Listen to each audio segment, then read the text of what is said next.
seria aquilo que ele realmente queria de mim? Tantas vezes Deus falou comigo no monte, tantas vezes. E o que é que E ele... tantas vezes eu desobedeci, tantas vezes eu murmurei. E o que é que ele falava com você, assim, você lembra? Por que eu estou perguntando isso? Tem um sentido essa pergunta. Olá, pessoal, sejam todos bem-vindos. Nós estamos aqui dando início à gravação do programa para o nosso encontro do Tevan.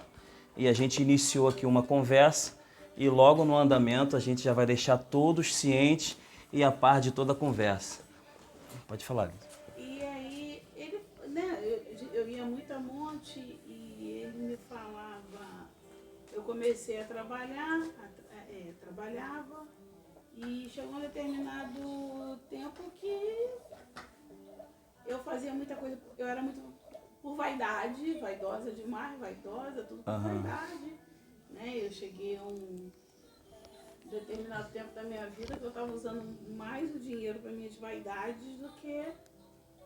Então, Deus me tirou o meu emprego. E eu não consegui emprego em lugar nenhum. Não consegui.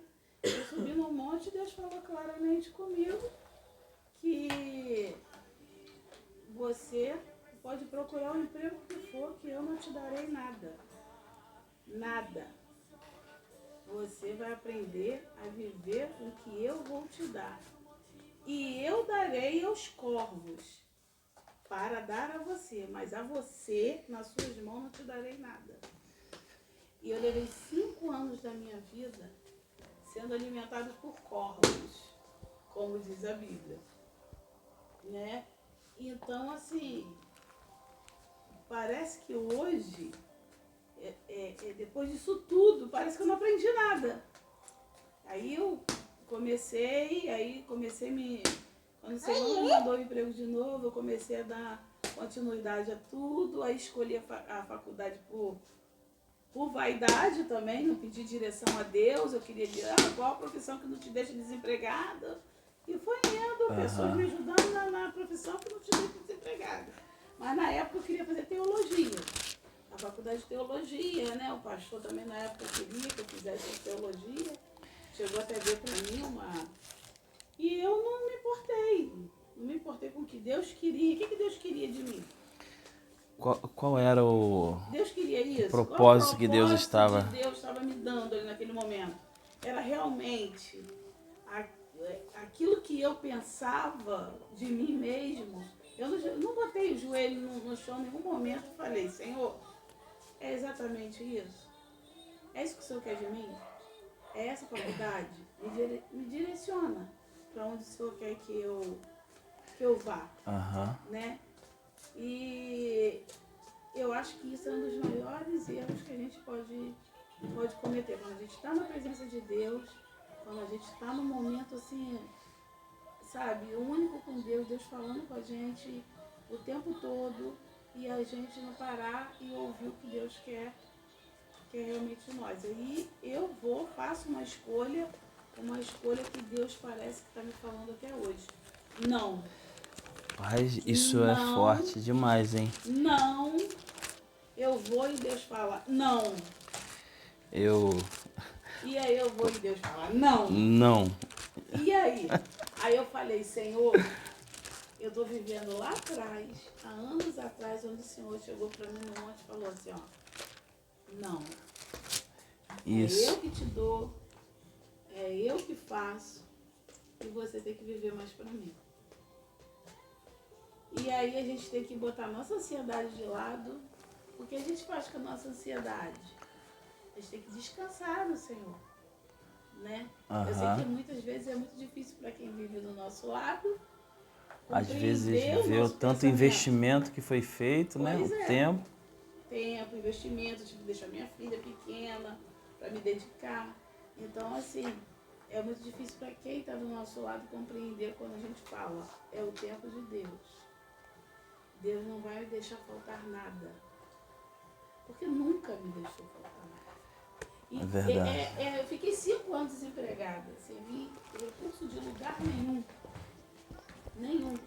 E nunca me faltou absolutamente nada. Pelo contrário, tinha excesso. tinha tanto em excesso a ponto de eu ajudar outra pessoa. Tava transbordando. Transbordando. Então, assim, quando eu falo, não se preocupa, porque eu sei o que Deus está fazendo, eu sei o que Deus está fazendo. Eu sei, eu só estou tentando entender o que Ele quer. Assim. Qual é a direção, né? Qual a direção? Isso. Então, assim, parece muito que a gente está dependendo de uma clareza. Por quê? Porque enxergar, você já está enxergando. Mas você ainda não tem a clareza do que ele te mostrou. Isso. E quando vier a clareza, ele vai te dar equilíbrio. O que é equilíbrio? É a condição para você caminhar com aquilo que ele te mostrou. Isso aí. Quando eu perguntei assim, você estava lembrando das promessas de Deus, eu perguntei assim, o que foi que Deus prometeu? Por quê? Porque nós estamos vivendo um tempo profético. Um tempo profético é onde Deus está trabalhando para que todas as coisas que Ele prometeu seja cumprido. E Ele me prometeu muitas coisas. E nesse tempo profético nós vamos ser inseridos em dias proféticos. O que são dias proféticos? Se o tempo profético é Deus trabalhando para se cumprir tudo aquilo que Ele prometeu, os dias proféticos Ele vai inserir as pessoas nesse tempo.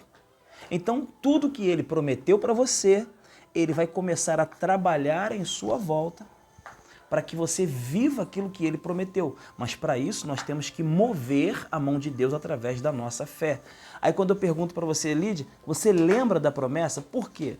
Porque se tem uma coisa que Deus ama, é quando a gente lembra das promessas que Ele nos fez. E Ele assim, na época, né, há muitos anos atrás, tudo que Ele me prometeu, Ele estava cumprindo ali tudo maravilhosamente. Foi assim, promessa mesmo que Ele fez, promessas de quando ninguém mais acreditava em nada, nem na minha vida mesmo, e a ponto de eu ouvir muita coisa, Eu ouvi, quem é esse Deus que você serve? Quando eu estava saindo para monte, às vezes eu desistia de ir para monte, porque eu falava assim, você vai para monte, faz um monte de coisa, olha a sua vida como é que tá. Nem emprego você tem. E era lá que Deus falava, né? E era lá. E eu falava E assim, foi nesse momento que Deus mais falou com você. Foi quando você se disponibilizou para Deus, para que você se desprendeu de todas as coisas. Eu me dediquei só o dia que eu falei assim, Senhor, olha, eu vou me dedicar, né? Só o Senhor. E aí Ele me prometeu muita coisa. Mas assim, aí eu fiz, né, um curso de técnico de enfermagem sem direção de Deus. Eu falei, não, isso aqui vai me dar emprego. Qual técnico de enfermagem que fica desempregado? Nenhum. Lídia. Difícil. Pois é. Então assim, o que Deus... Hoje eu tô parando e tô assim, Senhor, eu sei que não é tarde, né? Que há muitos anos atrás, lá atrás, o Senhor vem falando comigo. Só que eu não tenho parado, né? Por isso que eu falo, o Tevão é assim, Veio para dar um impulso, Isso. né? Reativou. Isso. Muitas coisas você tem lembrado do que Deus prometeu para você lá atrás, depois de que a gente... Sentando na mesa, tendo essa conversa. Eu acho que a conversa na mesa, a conversa com o Tevão, é muita diferença de... Tem uma coisa que eu sempre, Fabinho e eu, a gente sempre fala, que quando a gente senta na mesa para falar das coisas de Deus, Ele vem e traz um alimento. Esse alimento vai nos dar a comunhão. E a comunhão vai nos dar uma direção. Então, essas quarta-feiras que a gente tem se reunido, eu tenho recebido uma direção de Deus das coisas para a minha vida. A partir dessa comunhão que nós estamos aqui, isso vai nos levar a um lugar, a missão, a uma missão. Isso aí. E eu acho que Deus, Ele me chamou para isso. Você acredita nisso? Eu acredito que Ele me chamou para a missão. Então, porque eu senti isso quando eu fui numa missão em Bacaxá. Eu fui numa missão em Bacaxá, onde ali Deus me mostrou exatamente... Ali eu sei que Ele falou comigo, eu só não queria escutar. Porque eu não queria. Eu falei assim, eu não quero isso. Isso é uma vida dura, uma vida de pobre. Eu não vou ter nada. Eu não vou ter dinheiro, eu não vou ter carro, eu não vou ter... Sabe, eu quero uma vida próspera. Aham. Mas ali, em cima de uma caminhonete, para tentar ganhar vidas, indo num lugar, nos piores lugares que a pessoa possa imaginar, que eu nem sabia que existia no Brasil. Eu não sabia que existia uma Etiópia no Brasil. Eu não sabia que existia um ribeirinho do Amazonas sempre, ali no Macaxá, onde eu sempre fui. tem uma África perto da gente. Uma Né? África, exatamente. E ali onde eu cheguei, ali Deus já estava falando comigo. Entendeu? Eu com aquela mochila nas costas, um boné na cabeça, para não pegar aquele sol, andando aquele caminho todo, e ali Deus já estava falando comigo. Só que quando a gente tapa os ouvidos e fala, não é possível, não. Isso aqui não. Porque ajudar as pessoas sempre foi o meu ponto forte. Eu sempre quero ajudar. Eu sempre falei assim, ó, se eu fosse rica, eu não seria rica para mim. Porque eu jamais conseguiria guardar dinheiro sabendo que tem pessoas do meu lado precisando. Então eu sempre falei isso. Só que eu nunca enxerguei o fundamento daquilo que eu falava. Entendeu? Só que o fundamento não é rica eu sou rica. Sim. Eu tenho essa riqueza, que é a Bíblia, que é a palavra. É recurso para... Entendeu? Para poder levar e trazer essas pessoas. Porque tem muita gente precisando.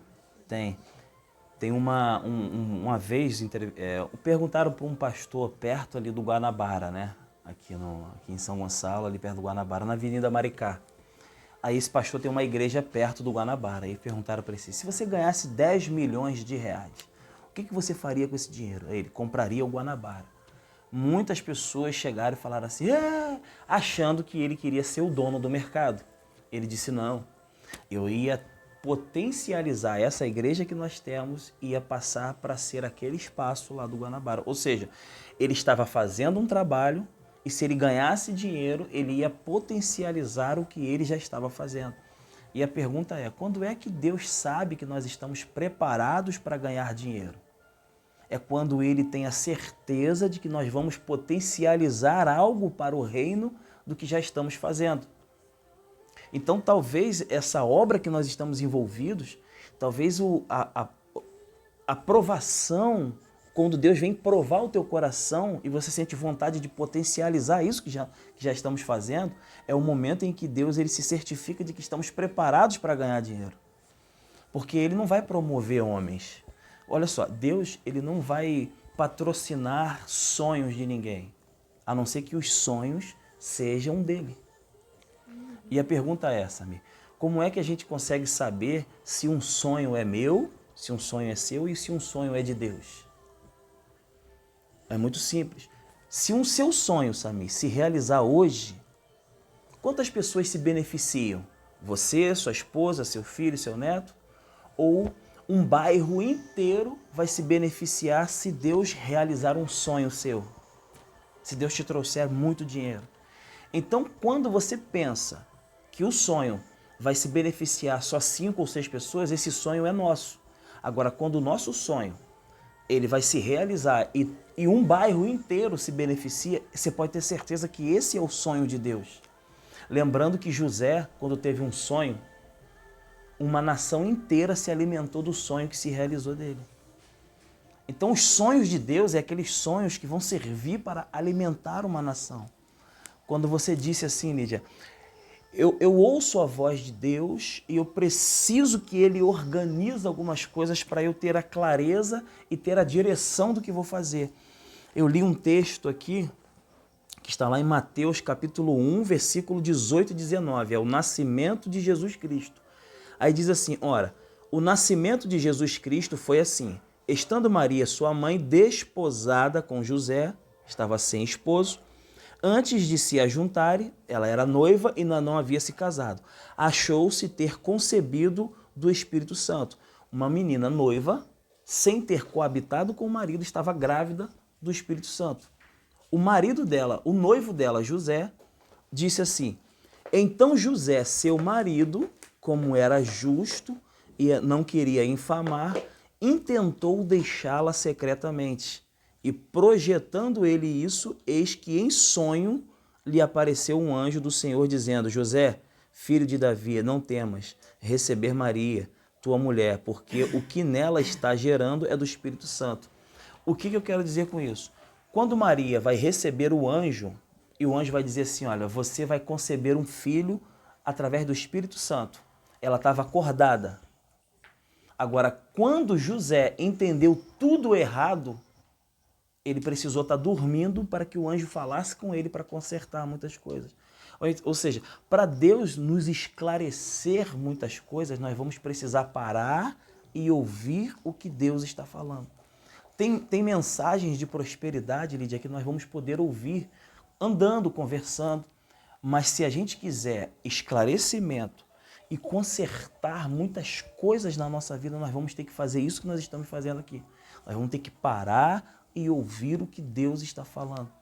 Nesses dias, Lídia, eu vejo Deus mudando o curso de muita gente, mas Ele só vai dar direção para quem estiver interessado e parado para ouvir o que Deus está falando. Hoje foi um dia que eu li algumas coisas sobre o nascimento de Jesus. Hoje eu estava... Como é que aconteceu que os reis magos, está lá até em Mateus 2, os magos do Oriente. Eu acho que até mandei a oração para você falando dos reis magos. Quando Jesus nasce, Samir, os reis magos, os magos, eles vão visitar Jesus a partir de um sinal que eles viram, as estrelas. Então, quando Jesus nasce, aparece uma estrela no céu e eles seguem essa estrela e eles sabem exatamente onde Jesus nasceu. Por que aconteceu isso? Lá atrás, em Daniel, no tempo de Daniel da Babilônia, Daniel estava trancado num quarto e o rei Nabucodonosor teve um sonho. Ninguém conseguia revelar o sonho de Nabucodonosor. Ele falou assim, ó, todos vocês vão morrer. Ninguém revela meu sonho. Aí bateram na porta, espera aí. Tem um rapaz lá, chama ele. Daniel veio e revelou o sonho de Nabucodonosor. A vida de todos os magos foi preservada por causa do Deus de Daniel. Então os magos começaram a estudar sobre o Deus de Daniel. Ou seja, eles se interessaram pelas coisas que Deus estava falando. Aí quando Jesus nasceu, eles passaram um para os seus filhos. Olha, vai nascer, descobrimos nas escrituras que vai nascer o Messias e vai passar um sinal. Então os magos foram passando de filho para filho. Quando Jesus nasceu, tinha muitos homens em Jerusalém com a Bíblia na mão, mas os únicos que conseguiram receber o sinal do nascimento de Jesus foram aqueles magos que se interessaram pelo que Deus havia dito. Então a direção, o sinal para onde devemos ir, só vai vir para quem estiver interessado naquilo que Deus está falando. Esse é o caminho que nós vamos ter de aproximação de Deus com aquilo que Ele quer. Quando Daniel estava na Babilônia e Deus foi livrar Israel do cativeiro, a Bíblia vai dizer que Daniel, ele viu nas escrituras que Deus havia falado que chegaria o tempo em que eles seriam livres do cativeiro. Ou seja, Daniel só conseguiu saber quando ia sair do cativeiro, quando ele começou a ler as escrituras e receber a direção de quando ia sair de lá. Então nós, para recebermos essa direção, nós vamos ter que analisar o que Deus está falando. É exatamente isso. Esse texto que eu vou ler aqui agora, quer falar alguma coisa, Samir? Não? Samir, você... Olha só o texto que eu também estava lendo hoje.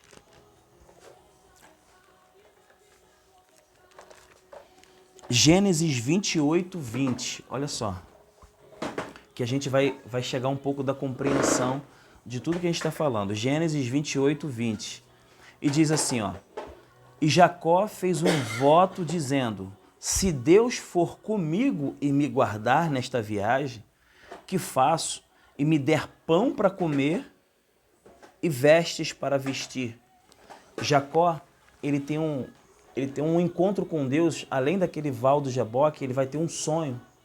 Ele vai ter um sonho e vai ter as escadas que vão ligar a terra com o céu, e ele vai ali se certificar de que vai seguir a Deus. Mas ele vai fazer um pedido para Deus. Deus, se o Senhor me der pão para comer e vestes para vestir, eu sigo o Senhor. Agora a pergunta é, Jacó pediu a Deus uma vida extraordinária? Não. Ele só pediu o básico. Lembra que, mas aí eu não estou chamando e nem estou pregando uma palavra para a gente viver uma vida miserável de coisas que a gente... Não, a gente está vendo a história de um homem que foi muito bem sucedido lá na frente, mas no começo da caminhada dele com Deus, ele não pediu uma vida extraordinária. Ele pediu uma vida para viver com Deus, uma vida básica. Deus, se o Senhor me der pão, se o Senhor me der vestes, eu te sigo. Ou seja, ele não pediu uma vida extraordinária. E a gente pergunta hoje... Agora, o que é ter uma vida extraordinária? Porque o conceito de uma vida extraordinária que a gente tem é uma vida cheia de regalias.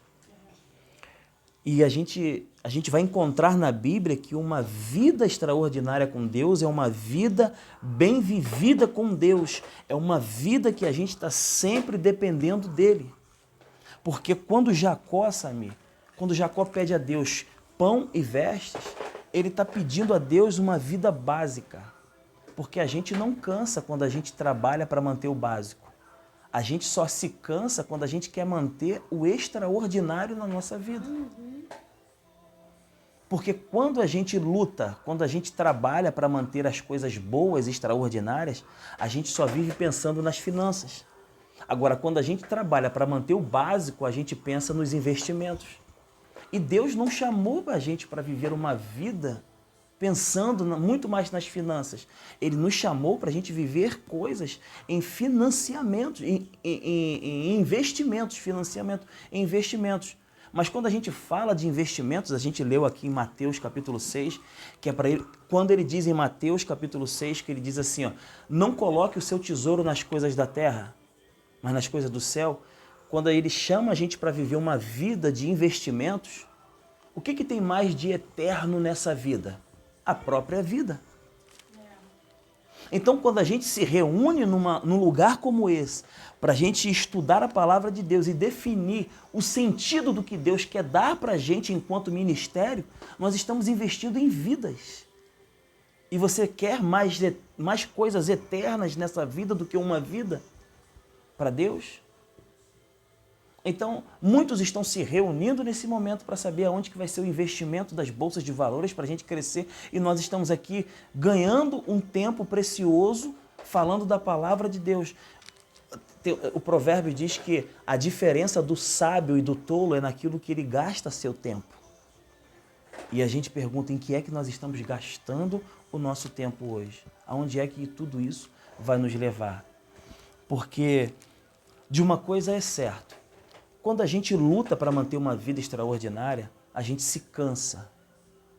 E Deus, ele nunca vai dar a gente, Samir, algo para a gente se cansar, sabe por quê? Porque se ele te usa, ele não vai nunca usar um homem cansado. Então ele nunca vai te dar uma coisa que te cansa. Então é o momento da gente estar refletindo sobre uma coisa. Tudo aquilo que eu fiz até agora, por que eu estou me cansando tanto para buscar aquilo que tanto eu fiz? Porque quando Deus nos dá uma coisa, ele não nos cansa, porque ele nunca vai usar um homem cansado. Por quê? Um homem e uma mulher cansado, ele não raciocina. E homens e mulheres cansados, eles negociam valores. Esaú, ele voltou do campo, Esaú é irmão de Jacó, ele voltou do campo cansado. Ele vendeu a primogenitura dele. Ou seja, ele negociou um valor. Homens cansados negociam valores. Foi o que eu falei com o Samir hoje. Tem coisa que deixa a gente cansada, exausta. Eu falei isso com ele hoje, eu estou cansada, eu estou exausta de lutar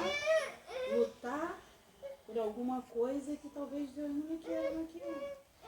Então, se está me cansando, se está me deixando tão exausta essa luta, isso não é de Deus. Isso não pode ser de Deus.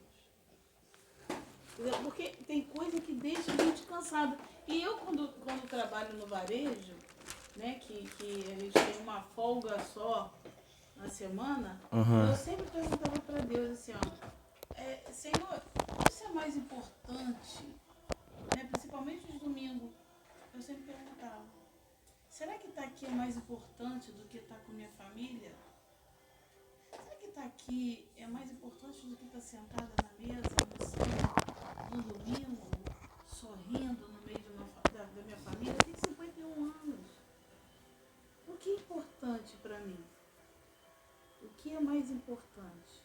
É esse cansaço de você tentar mostrar para alguém que você é boa naquilo, que você sabe fazer aquilo, é mostrar para alguém aquilo que você quer ser, porque se torna uma coisa exausta.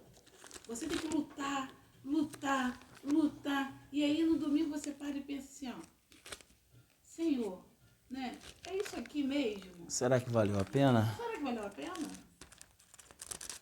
Será que não é sentada numa mesa com a minha família, mesmo que fosse para comer um arroz, feijão e ovo, mas será que isso não é um momento de felicidade? Né? Não é isso que Deus quer pra gente? Ou esse momento de cansaço, de tentar lutar, de nadar, nadar, nadar, nadar, nadar e no final, como diz o ditado, morre afogado. E essas coisas eu pergunto muito a Deus, entendeu? Eu não sei se eu tenho respostas, mas que eu faço essas perguntas, eu faço.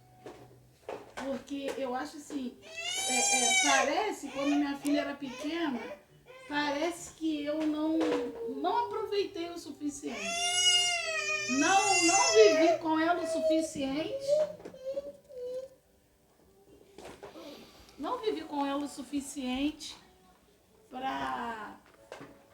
porque eu estava nessa luta. Lutando e buscando algo que eu queria, mas nunca parei e perguntei, Deus, o que o Senhor quer de mim? Para onde o Senhor quer que eu vá? Qual a direção que eu tomo? Então, eu, né, assim, acho que eles nem sabiam que eu perguntava tanto isso para Deus, mas eu perguntava para Deus. É uma noite de revelação, então, né? Assim, Senhor, será que é mais gratificante isso aqui, financeiramente, do que eu ver meu neto crescer? Do que eu ir buscar meu neto no colégio? Ou até mesmo aplicar os princípios de Deus. Isso, do que pegar meu neto e ir numa igreja. Sentar com ele, quantas coisas você pode passar para ele durante um café da tarde, né? Será que é isso? Será que isso é o mais importante para mim nesse momento? Porque ele gosta tanto de mim, então eu fazia essa pergunta. Ele é tão grudado comigo. E será que eu estou perdendo isso? Essa aproximação dele comigo que é tão forte. Eu não estou deixando de lado isso para viver algo financeiramente. Ou seja, você teve uma oportunidade novamente de viver e será que você não está cometendo o mesmo erro? Que naquela época você não tinha tanta maturidade quanto tem agora. Isso aí. Será que eu não estou cometendo o mesmo erro de deixar ele na mão das outras pessoas? Tem duas coisas que Deus dá para o ser humano, é acesso e oportunidade. Ele te dá acesso para você chegar e ele te dá oportunidades.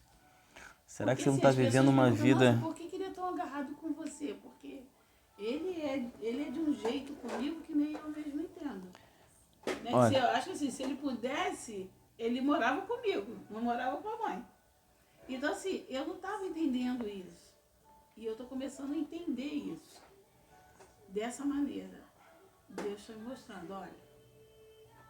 Tá aí. Por isso que até hoje eu falei pra Samir, isso aqui é o menininho que Deus me enviou.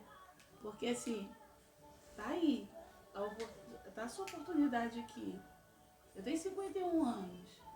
Eu, um tempo atrás, eu chorei de não ter vivido tanta coisa com a minha filha. Né? De foto só. Tiravam foto para me mostrar. Naquele tempo eu tinha que revelar ainda para poder ver. Ela vindo com aquelas coisinhas de índio, de colega. Né?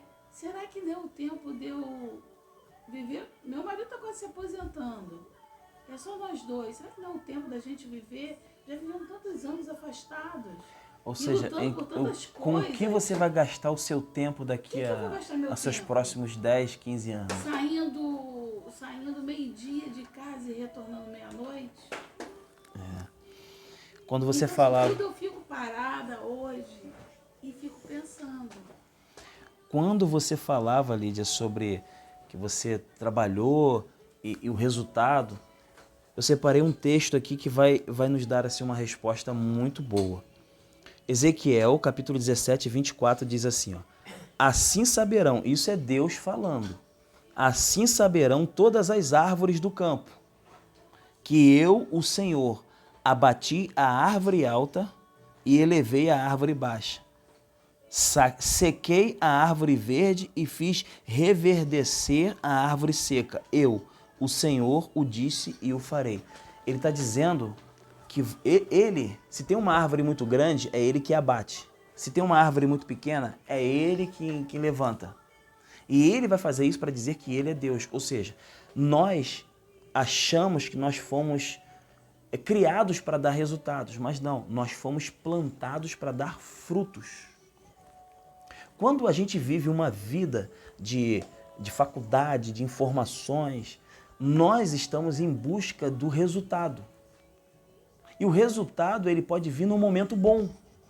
Mas quando nós temos a consciência de que o que nós estamos fazendo é sinal de que fomos plantados para dar frutos naquela época, nós vamos lidar com coisas eternas.